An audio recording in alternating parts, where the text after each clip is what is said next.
of the QRL. In today's episode, we are going to be talking about the future of post-quantum cryptography, and we have the team from Geometry Labs with us. So stay tuned and explore more of post-quantum cryptography in today's Part 2 episode with Geometry Labs. Is beginning to witness unprecedented technological growth in areas such as AI and quantum computers. But what does this mean for Bitcoin and blockchain? Welcome to the QRL Live, where we discuss the collision of quantum computing, blockchain, AI, and cryptocurrency, some of the most compelling and emergent technologies today. The field of quantum computers is one of the newest and most promising areas of science, and its implications could very well disrupt our world in unpredictable ways.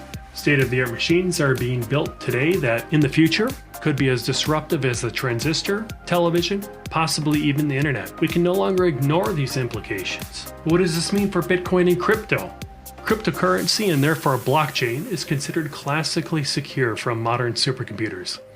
However, there is a potential vulnerability in nearly all blockchain projects, in that a sufficiently powerful quantum computer running Shor's algorithm could effectively take over the addressing scheme, empty wallets, disrupt applications, and cripple entire cryptographic networks. Scientists, developers, and researchers have known about this emerging threat for some time now, and in response, the NIST has been working since 2016 to develop post-quantum secure cryptography. In fact, the brightest minds in science and cryptography are working on solutions to this problem right now. The QRL project is a purpose-built, quantum computer-resistant, doubly audited, industrial-quality cryptocurrency that uses an NIST-recommended XMSS hash-based signature scheme, which is provably quantum-resistant. So what does this even mean? It means that we develop the blockchain technology of tomorrow in order to keep your digital assets secure today. Welcome to QRL Live. Let's dive in. Hey everyone, and welcome back to another episode of the Quantum Resistant Ledger channel, the place where you come for the crypto and stay for the quantum. On today's episode, we have the team from Geometry Labs back with us to discuss the future of post-quantum cryptography, to do a little bit of a Part 2 episode of where we left off in our last conversation. And then we're also going to be diving into an AMA. And we're just really excited to have the team. Joining me is our Director of Outreach at the QRL, Michael Stroik, and the team from Geometry Labs. We have Adam Corbo, we have Mitchell Kravietz-Thayer, and Brandon Goodell with us. Guys, it's great to have you guys back here with me. And where I'd kind of like to start out for today's episode is I want to get some people up to speed based on the last episode that we had a few weeks back, where we discussed all things post-quantum cryptography, lattice-based cryptography, and we dove into some different areas there. What I'd like to ask is if one of you could dive into, probably Mitchell, this would probably be the best question for you. Could you first, for a few minutes, for those that are viewing now or if they're viewing it later, could you cover what is Geometry Labs and what's the working relationship with QRL? Yeah, so Geometry Labs is a decentralized finance and cryptography research and development lab.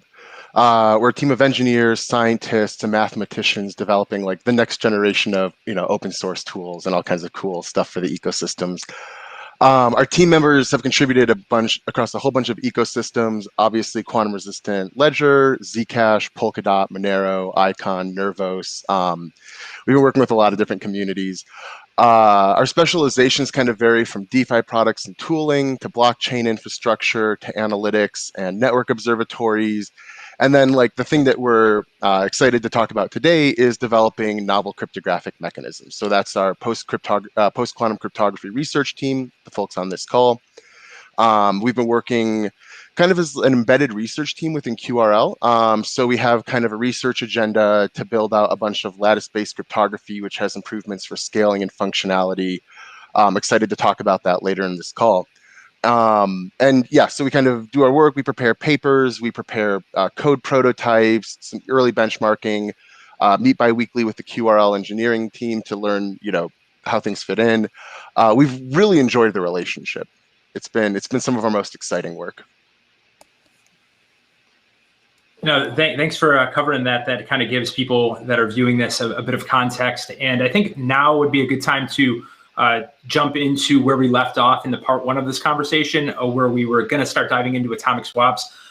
Strike, if you want to ask the question here on atomic swaps, I think this would be a good leading point for the rest of our conversation, and then we can kind of go from here. Yeah, so this was a question from our community. In fact, the next, Ryan and I are going to alternate a little bit between questions that we received ahead of time, so this is one of them. Can atomic swaps work with the current implementation, or is this part of the proof of stake upgrade? I'll take this one since it's a cryptography question. So the question about atomic swaps currently with XMSS, that is not something we've looked into at all. The stuff that we've developed with atomic swaps is what's going to be possible with the upgrade that is going to hopefully aggregate signatures. I'm not sure if I want to talk too much about it yet, because I'm sure that there's going to be more questions about that. But the idea is not just to upgrade the staked signatures, but actually all signatures, and then make them so that they can support things like atomic swaps and Lightning Network. And so the idea is not to use the current implementation of XMSS signatures and QRL, but to upgrade to a lattice-based answer. And actually, I have kind of a clarifying question. So whether or not we can do these lattice-based atomic swaps has to do really with how keys are handled, not whether it's proof of stake or proof of work, right? Like the consensus mechanism is kind of orthogonal to what types of keys we use. Absolutely. The fact that this is going to be coming with the stake upgrade is actually just sort of coincidental. It's actually coming with the signatures that we're using in the stake upgrade. Gotcha. And that kind of probably jumps into this next one a little bit, or kind of overlaps with another question that came in, was how do atomic swaps work, and do they require smart contracts? So maybe, obviously we don't know the person who is asking this, their understanding of it technically, but is there anything else there to add on atomic swaps? Sure. So the way that an atomic swap works is the phrase atomic doesn't come from the fact that you're swapping around like atomic units of a currency. It comes from the phrase, from the idea that either the protocol completes entirely and both parties get what they want, or the protocol does not complete at all and neither party gets anything or loses anything, right? So it's one and done, right? Or actually, I shouldn't say that, because it oftentimes requires interaction. But the way that atomic swaps generally work is you and I would agree upon a 2-of-2 multi-signature address, and you would send money to this on one chain, like the Bitcoin chain. And then you would set that signature or that address up so that if you were to reveal a secret, then if I was able to reveal a secret, then I could claim the money. The question is then, how do you transmit that secret to me, right? And that's where the magic of atomic swaps work. Using adapter signatures, it's actually a really neat trick. Adapter signatures are designed to sort of verifiably encrypt a secret, so that you can pack a secret into a signature and a pre-signature. So first I hand you a pre-signature on the side, and then on the main chain, somebody publishes a full signature. And then you use the signature that you received on the side, and you download the blockchain data to download the signature, and you extract the secret. And then you can then go use that secret on this other chain in order to claim your funds. So there's actually a bunch of different ways to do atomic swaps, but the way that we're doing it with adapter signatures seems to be one of the simpler ways. The question whether or not they require smart contracts is actually sort of a theoretical brain teaser. There's this claim or refund functionality that's sort of primitive to things like atomic swaps and smart contracts that you sort of require, right? So the reason that the atomic swap can work so that it's atomic is that you set up these refund times so that if the time exceeds the refund time, you can always get your money back. So you require this claim or refund functionality in the underlying transaction structure. But if you have that, then you enable things like smart contracts and atomic swaps. Now, we haven't looked directly into smart contracts yet, but the fact that we're using adapter signatures and we can pack secrets into them, and we already know that we can do a Lightning Network style thing with that. That means that we're going to be able to, at the very least, do atomic swaps and Lightning Network. If somebody came along and came up with ways to construct smart contracts based on these adapter signatures, that would be a great contribution to QRL, in my opinion. But that's not what we're looking at directly. So I don't really have a specific answer to that question, although I know that there's a lot of stuff that can be done using this extra secret that's packed in there. There's a lot of arguments of knowledge, not proofs of knowledge, but arguments of knowledge that can go through in the lattice setting with these secrets that you can use for smart contracting. The problem is that an argument of knowledge is classically secure and a proof of knowledge is quantum secure, right? So even though there's some functionality that's available here, we're not exactly sure what the security level of these different structures are, or what these the security level of the different applications might be, right? So even though we're hoping for something that's secure across the board, so it can be used for Lightning Network and atomic swaps and transactions and proof of stake signatures and random beacons for validator election, stuff like that, right? We want to cram all these properties in there. If we can finally get smart contracts in there also, along with all of these things, I mean, that'd be great. And it honestly wouldn't surprise me too much. Can I ask a leading question? Yeah, that answers it good. But Mitchell, go. All you. Take the mic. Yeah, so you were talking about how core to the atomic swaps is, in the end, you reveal a secret to claim your funds. Does this have to be a lattice secret, or can we have compatibility between, say, lattice and elliptic curve change? Right. So if I wanted to send you, so let's say we had a magic version of QRL that already implemented these adapter signatures. I could send you a lattice-based pre-signature and then eventually transmit a lattice-based signature on the QRL network. You can extract from that a witness, which acts as a hash pre-image on the Bitcoin network. So in a certain sense, you're going to be able to use these, like the pre-image functionality of Bitcoin, in order to do a cross-chain thing, so that the secret that's revealed from these signatures can genuinely be used. So when I say atomic swaps, I don't mean atomic swaps just between lattice to lattice coins. I mean between lattice and discrete logarithm coins. I honestly haven't thought about hash-based stuff yet for it, so I don't know where that could go. But yeah, there's at least a little bit of flexibility in how we can do that across different cryptographic settings. So this is the Oh, go ahead. Oh, I was going to say, like, this is basically leading into a framework for like QRL, BTC swaps, QRL, Ethereum, that kind of thing, assuming that QRL, framework gets built up. BTC, that sort of thing. At the very least, yeah, I'd be shocked if we can't do QRL with Ethereum. Yeah. I'd be shocked.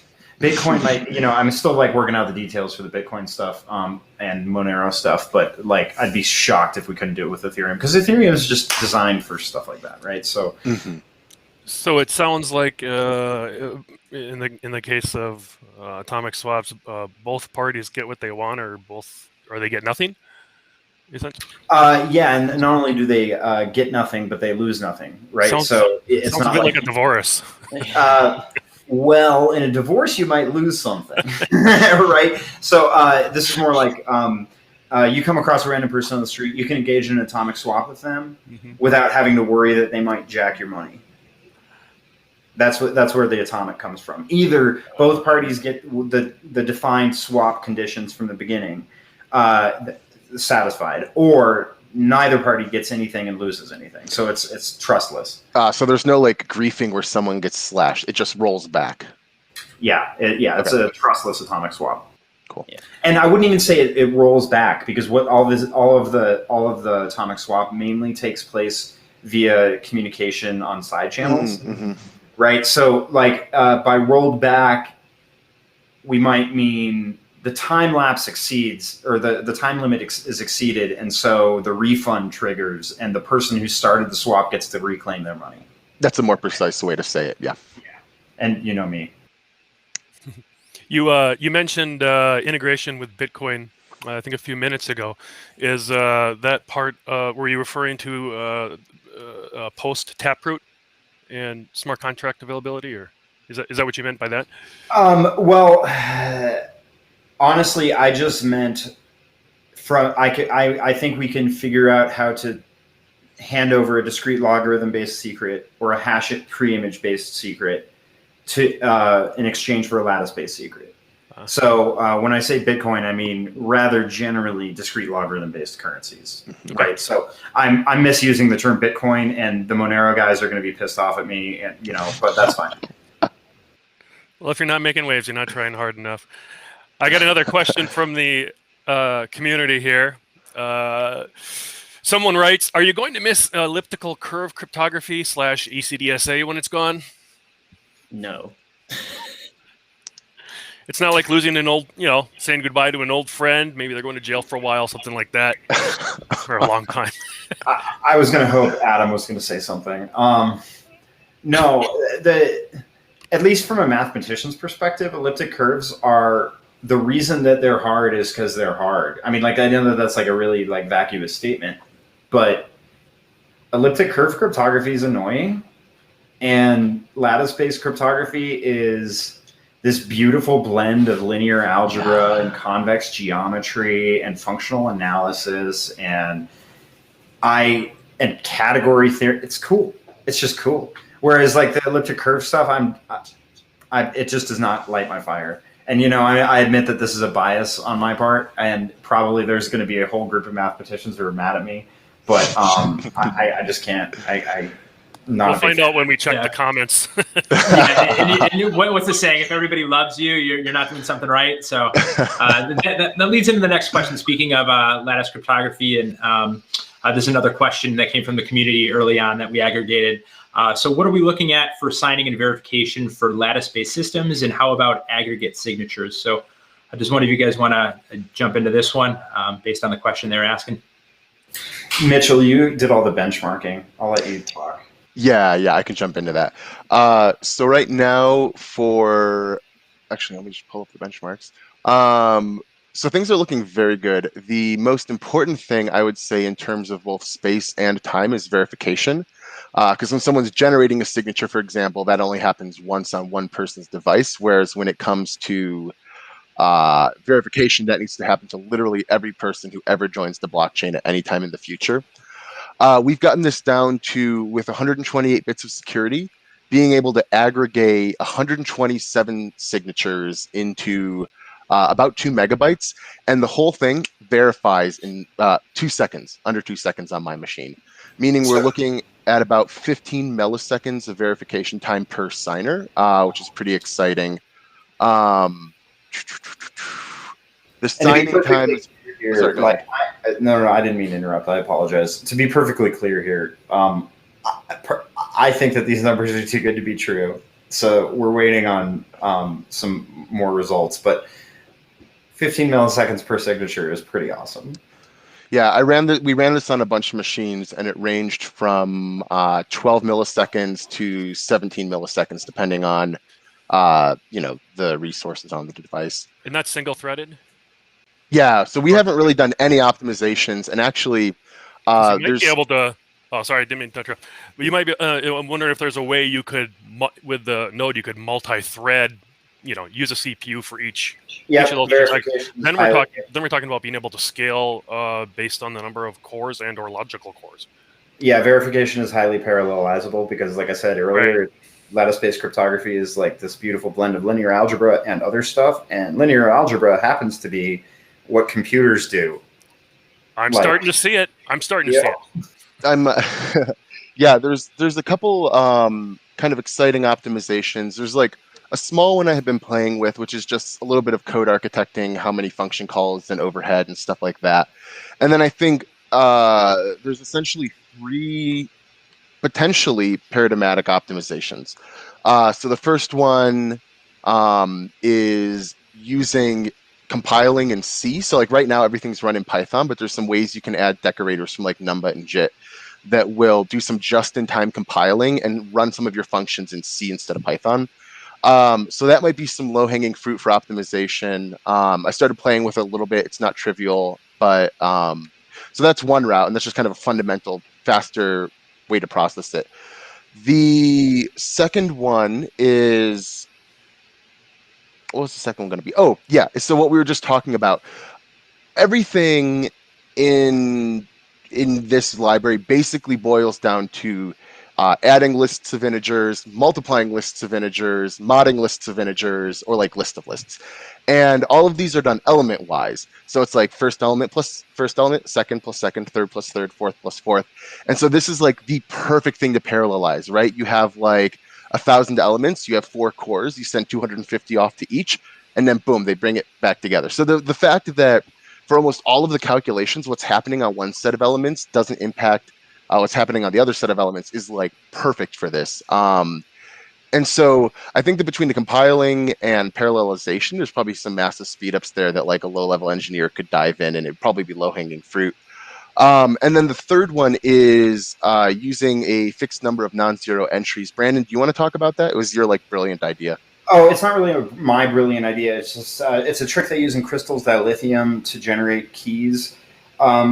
Generally, for lattice-based keys, if you do a naive definition of keys, you get a huge number of keys, like so many more keys than what is considered cryptographically secure, right? Like we're talking like 2 to the 1,000th or something like that, or more, 2 to the 10,000, you know, like ridiculous numbers of keys.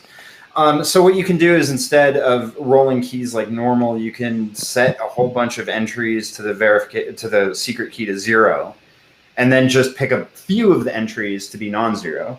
And that way you just need to store the indices of the non-zero entries, and that way you store a lot less of the key, right? And you still end up with a cryptographically large number of keys, and the cryptography problems are still just as hard to solve, right? So we come up with little implementations like that. But you know what the real mind blower for this is? I'm not sure if I haven't told Mitchell about this. I haven't told Adam about this. Why? You guys are gonna like this.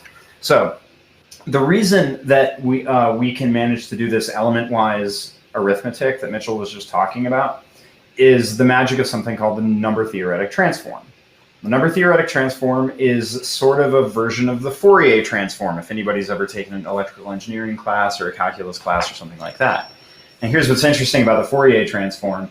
It's also what your brain does to the incoming information from your eye. Between your eye and the V1 area of your brain does a wavelet decomposition on the input data. And then by the time it hits the V1 area of your brain, it's just decomposed already. So so your brain can optimally compute off of that information.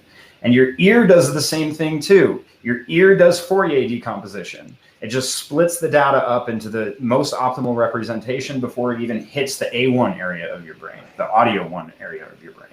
And what we're doing for this cryptography, or to make this cryptography go faster, is we're basically using the same trick that evolution landed on from nature in order to just, boom, split everything first and then do the computation on that raw data. I mean, if that's not beautiful, you don't have a heart. If I'm not mistaken, Fourier transforms also what gets applied to qubits.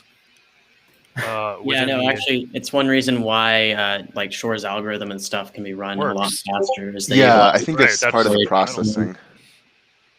It's called the quantum Fourier transform, exactly. All right, yeah, thank you for that answer.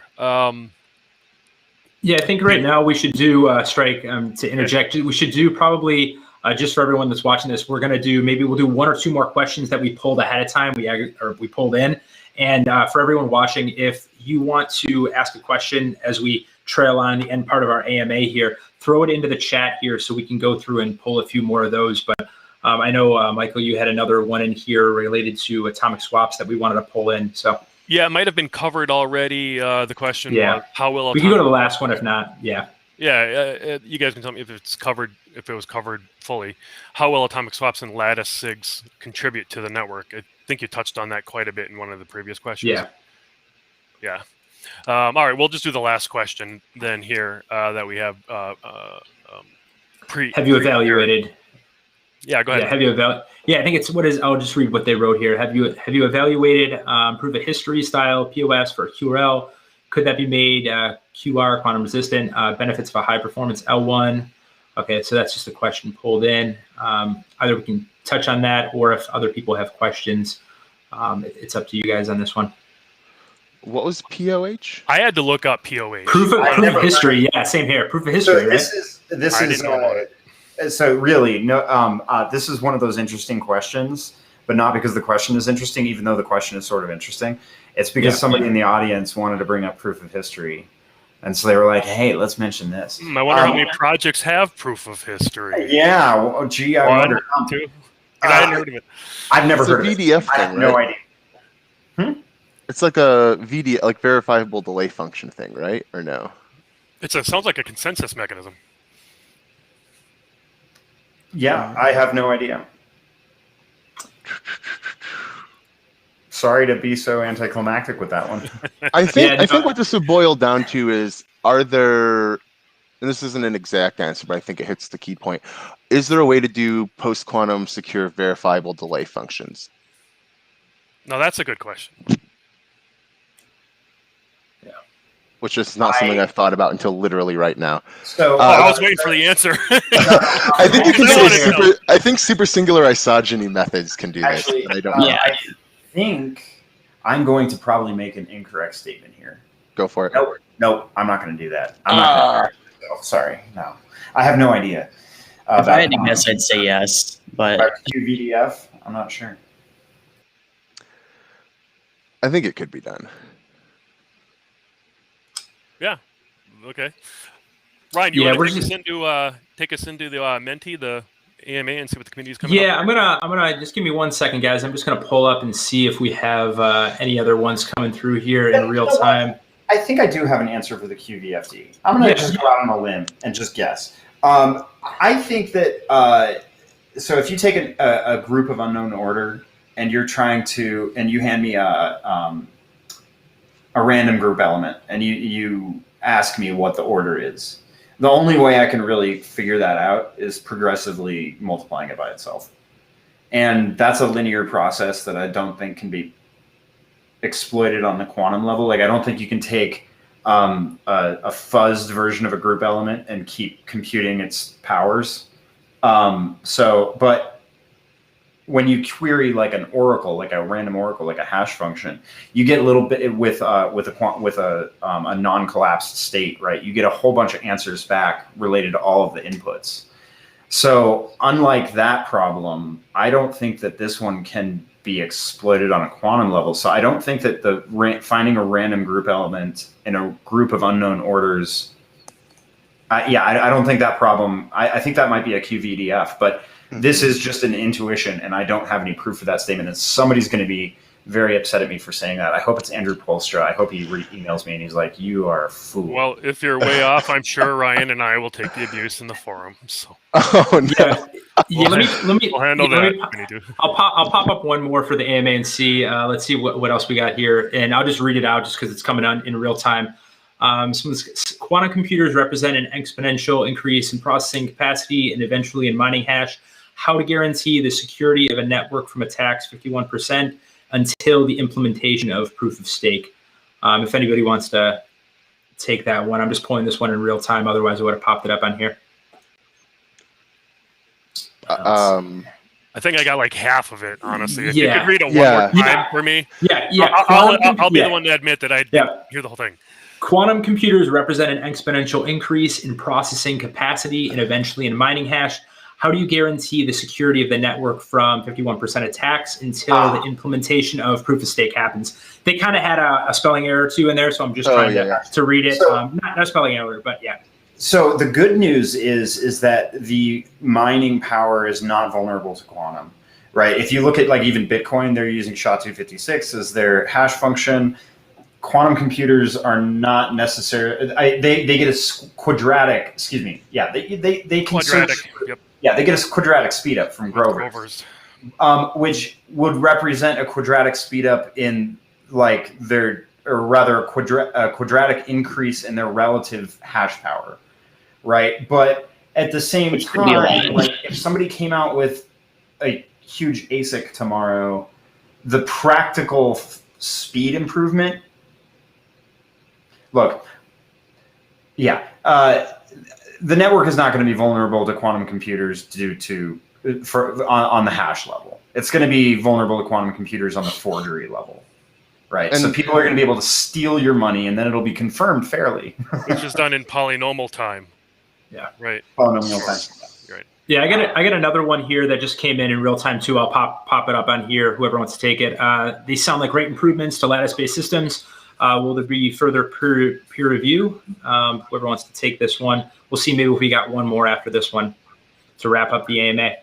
Actually, I have a question about this personally, because I don't know exactly what the terms are for the QRL thing, because we are writing a paper. We are going to release it as a white paper. And we're also encouraging QRL to undergo an audit of what we're doing independently of us, so that there is a review by peers. But unless we submit that paper for a journal, it won't technically be a peer-reviewed paper. And I'm not sure if that is what we plan, and maybe Mitchell has a better answer to that question. Yeah. So actually, it's a great question. There is some semi-internal, semi-external peer review happening right now. Actually, we're working with a cryptanalysis expert. She's really digging into the parameter selection. So that will be some incredibly valuable feedback. And then, I think it would be great, honestly, to get this through a peer review cycle. Because when we think about what if something is broken in this scheme, it could be broken in two ways, right? The math or the code. And so peer-reviewed papers is basically the best way to get all the eyes on the math. So I think that would be a great step. Thanks for covering that. I think that kind of wraps up. We've probably covered a number of questions that came in earlier for the first part of the AMA, a couple here at the end, and myself and Michael, we appreciate you guys jumping on and always continuing our conversation for our first part 1 episode, and just chatting all things post-quantum cryptography, because it's one of those areas where a lot of there's just a lot going on. Obviously, some people see it now and kind of might scoff at some areas of it, but as we move further and further along, it's definitely a lot of those things are going to roll out. So it's always interesting and fun to have conversations with you guys about it, because you guys are on the leading edge of that part. But I appreciate you guys coming on to chat with myself and Michael today. And is there any other closing thoughts you guys got on your end? One last question. Geometry? One last question. When will 256-bit ECDSA break? No comment. 256-bit? You should ask all the troll papers Schnorr's putting out lately. Yeah, I know, right? This destroy us. Okay, you give a range. The RSA. If you want to be completely safe, you can even say 2025 to 2040. Let's stick with the 128-bit prediction. I think that 128 bits is going to be commercially practical to break a key in a reasonable period of time, like less than a month, maybe. Probably by 2026. I would say that's probably a conservative guess. Whether or not, and when I say commercially, I don't necessarily mean that everybody will know that this technology exists. But right now, I mean, you can rent IBM quantum computers, right? And they're not great, right? They're the beginning of the technology, but technically quantum computers are already commercially available. But the commercial viability is a different question, and whether or not I can blow $500,000 to break one of Satoshi's keys in 2026 by renting an IBM quantum computer, I would put that probably at 50-50. But I think Satoshi was 256-bit, and I wanted to avoid making a prediction about 256 bits. So I noticed you qualified with commercial, because we don't. I don't know. Just before the call, I just emailed the NSA and see if they could just give me an update on the project they were. I'm still waiting to hear back. I couldn't say it with a straight face. I'm still waiting to hear back. So I would guess that it's going to be the beginning of the end sometime in the next 3 or 4 years, at the latest. And the real problem is that when it becomes commercially available, that's not when the apocalypse happens, right? The apocalypse happens before that. It happens right now. It's happening right now because a bunch of people aren't migrating their code from pre-quantum to post-quantum. Can you imagine a scenario in which you're running a blockchain project and you have to expedite a quantum secure shoehorn. I mean, it's essentially impossible. I mean, Right. It would be such a huge undertaking. It's almost impossible, if not impossissible, for a large project. Yeah. If it takes 2 to 3 years to migrate, right? Like it'll take a minimum of 6 months of R&D time to figure out what you're migrating to. It'll take a minimum of a year for development and testing to be done so that it's production level, right? Like you add up all the different like periods of time that it's going to take. Oh, and by the way, you're a decentralized project, so good luck coming to a decision, right? Like even at Amazon, it's going to take years and years for them to migrate over to post-quantum stuff, right? They have literally all the resources on the planet. I shouldn't say literally, really close to literally though. I think one of the advantages of the projects that probably stand the best chance of the list of blockchains that need to quickly adapt are going to be the ones that have distributed on-chain governance and voting. To your point, either. I mean, good luck trying to, but yeah, get everyone to agree. But if you can do it on-chain, you can do it on-chain. At least then you'll be able to have the questions start getting finalized answers to questions on how to move forward. But either way, even with that, even with all the advantages of that and an expedited timeline and resources. Yep.